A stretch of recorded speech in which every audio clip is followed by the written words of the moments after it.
Hello everyone, and thank you very much for watching this video where I will answer a question from Peter. Thank you very much for the question, by the way. So it's about static methods and the possibility of redefining static methods when you inherit a class. When discussing about the normal methods like behavior of instances, we discuss about overriding.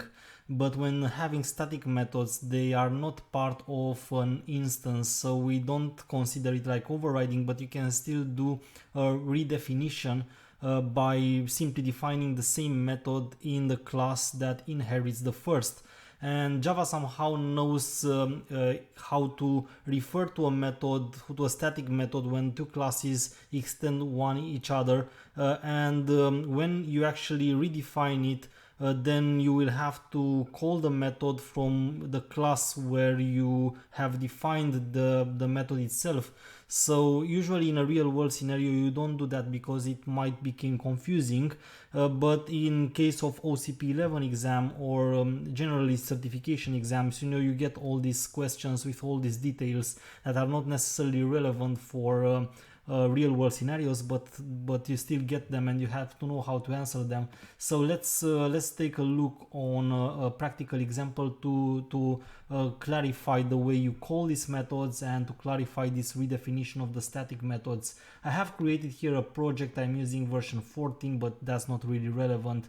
And I will be creating two classes, an A and a B, and of course A and B will inherit each other, and as well I will declare some static methods. So I have the B here and B extends A, so B extends A, and then I'm declaring static methods which will be, let's say, a public static. It wouldn't have been necessary to be public here because I'm anyway in the same package, so I could have used default and it should work the same, but I just made it public to be clearly that this is visible in everywhere actually.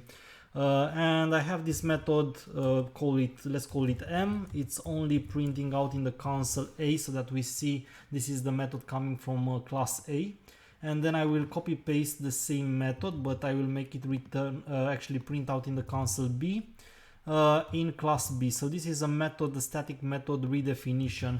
So look here, if you would like to use override above it, the override annotation doesn't compile because this is not overriding. Overriding is considered only if you have a non-static method. So I've seen plenty of articles, or even I think books at some point, referring to this as overriding. Maybe you can do that, but still it's not overriding. It's a redefinition of the static method. It's not even possible to think about overriding as long as you don't have inheritance of prototypes. In case of objects, we define overriding as being the redefinition of the functionality of a behavior. So that's what I want to first clarify. And now let's create also a main method here. And in the main method, of course, I will in the main method I will of course call the two of them. First of all, I'd like to call them from the class name itself. So I will say just AM, and then I will say BM. And let's see what are these actually printing out. You will obviously see an A and a B because it's clear here that when you call the M method from A, it will be this one here, and when you call it from B, it will be the second one. So you see clearly an A and a B. And then what can be rather confusing in especially again not in real world scenarios but in questions for your OCP 11 exam, it's when these are called from the instances, because you see in Java you can actually do something like this. You can define you can actually define an instance and then you can call a method from the instance itself, like M here in my case. So even if this is a static method, I can do that. Never do that in a real world scenario. You shouldn't do that because otherwise you can create confusion and others might think that M is actually non-static. Either in general you see that the IDEs today like IntelliJ and Eclipse, they will mark the method somehow different. So in this case, if you pay a little bit of attention, you will see it's in italic, but still this can create confusion. So don't do that. Always when you use something static, do refer them directly from the class name so that it makes really visible this is not related to the instance. But in Java, again, you have this syntax possibility where you can call the method from an instance. That's false because you don't actually call it from the instance. So you see here, I really try to call it like a normal method. And if I do that, I will actually see it printed out from the A class because that's how the A1 was declared. So that's basically equivalent to this first one here. And what's even funnier is that you can actually have no instance here if the method is static. It doesn't really matter if you have or not an instance because being static, again, it's not depending on an instance, and if you run this, the code will still work and it will print A. While if you had a behavior here, so a non-static method, the code didn't work anymore. In this case, if you actually had an instance method, the way I will show you in the next example, this would have actually thrown a null pointer exception because when you have a behavior, it expects to have the instance because a behavior, a non-static method, is always linked to an instance, but the static being not linked to an instance, then it doesn't really matter. So this is why this is working even if the variable itself contains null. So now another important thing is what happens when you actually have a B instance and you call it like this, so B1M, and let's run this and see actually what happens in this case, because you see I am still declaring it with an A and then I use a B, but even if I use a B here, the B1M, it's still referring and it's equivalent to AM. And the reason is, again, this right side of the equal operator doesn't matter because this is static, and being static, the instance is absolutely irrelevant. Well, and you can see that in the result as well here. Well, why did I show you this? Is because this creates always a lot of confusion for beginners when comparing it with how instance method works, when comparing with the non-static.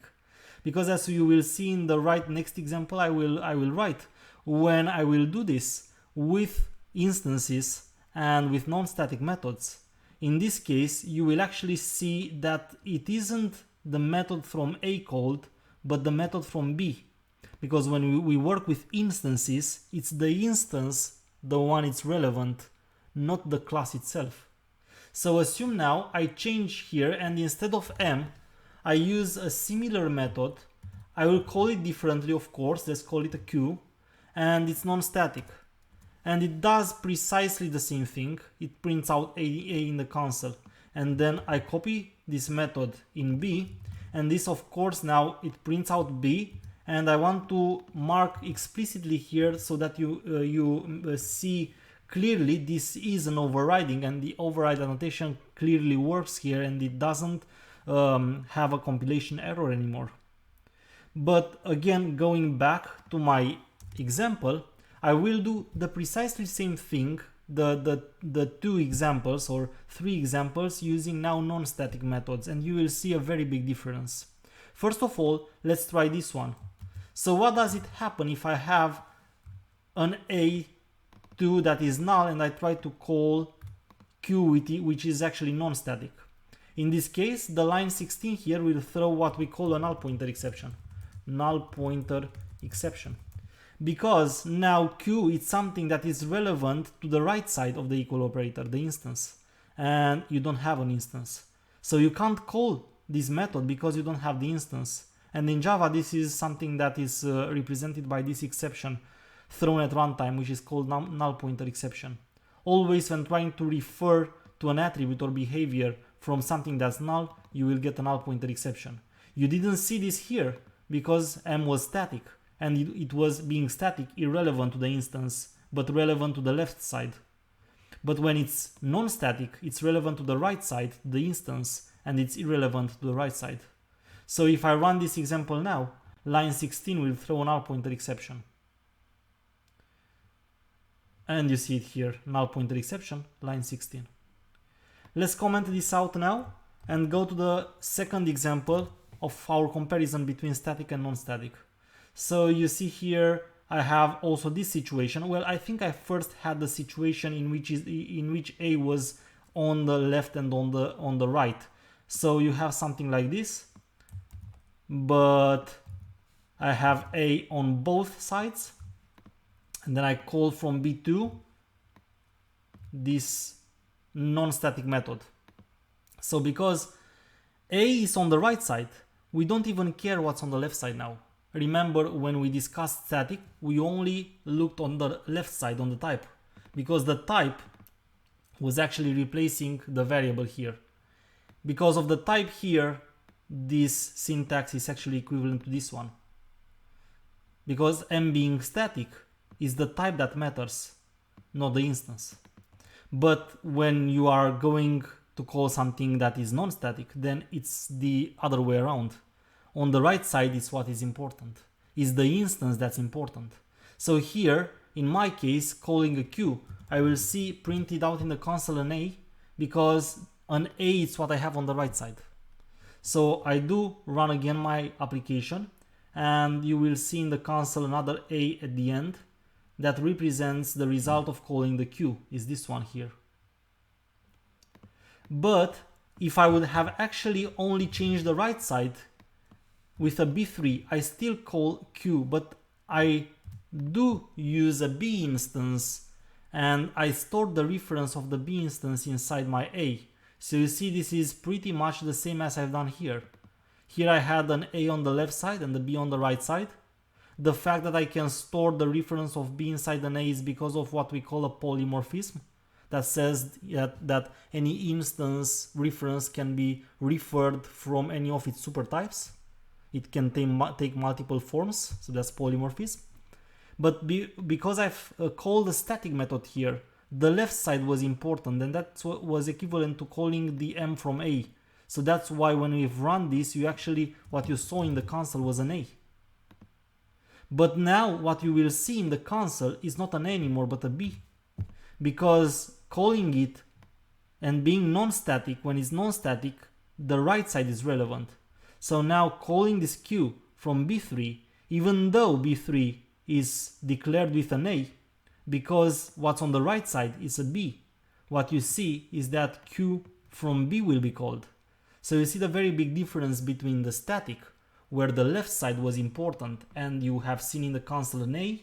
Now with non-static, the right side is important, which is the instance, and that's why you will see in the console a B, because this is a B here. So run it again, and you will see actually that instead of an A, what used to be the result of a static call, now you see a B, because you see what's the result of the behavior of the instance.